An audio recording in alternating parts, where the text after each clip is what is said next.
Good morning, my friend. Welcome to the Podcast. Good to have you with me on this Thursday morning. And good service last night in church as we talked about what I do to motivate myself, and that was a good little lesson. We didn't finish it all, didn't get close to the end, but we had a good time. And altars were full. Good attendance last night. Looking forward to the weekend. And as we push forward, trying to have a great year, boys, step it up and do something great, trying to get people into church.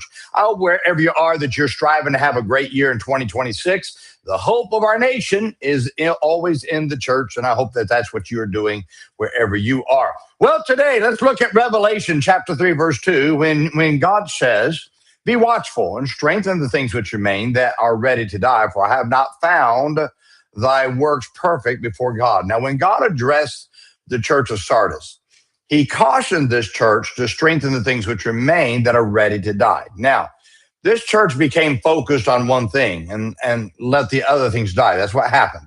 Not realizing that everything that they did was what made them successful.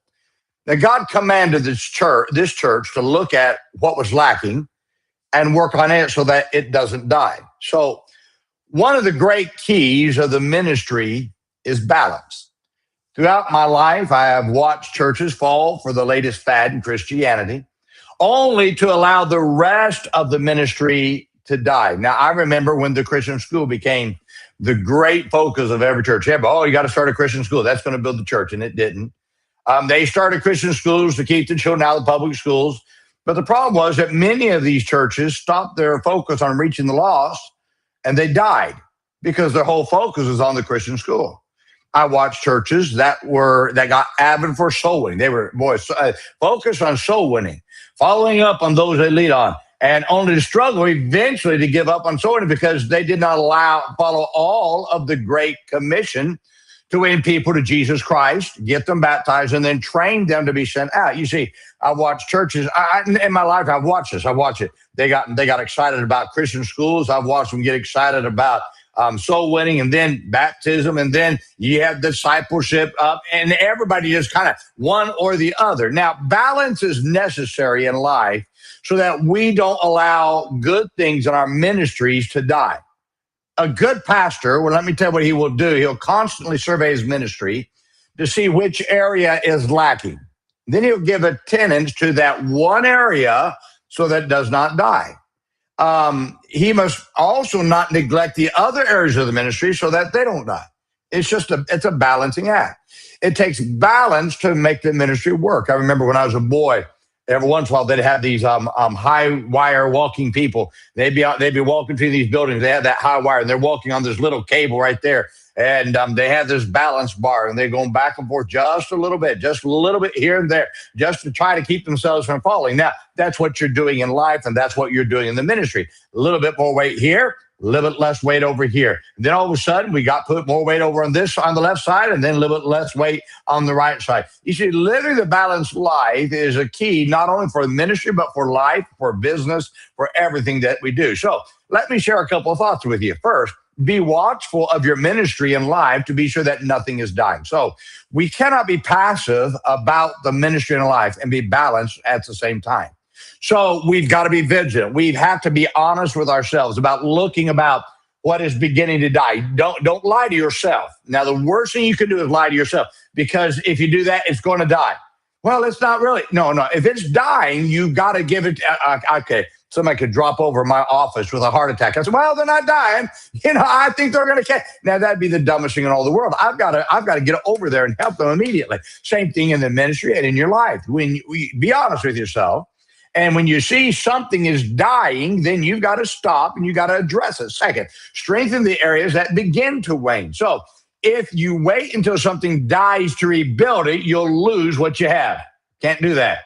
So the key to balance is to immediately give attention to something that begins to slip so that it continues to be what God expects it to be. Third, don't make sharp changes, but make gradual ones. So balance is like driving a car. You make little changes. When you're driving down the road, you're just turning that steering wheel a little bit at a time, left, right, and just trying to keep that car straight. Because maybe the slant of the road, maybe a groove in the road, maybe you begin just to kind of put too much weight on one side, and so you're just to keep a straight line. You're just moving that wheel back and forth. Now that's what God says. He says we press toward the mark that God has called us to do, towards the high calling. So I make little changes. Don't make sharp changes.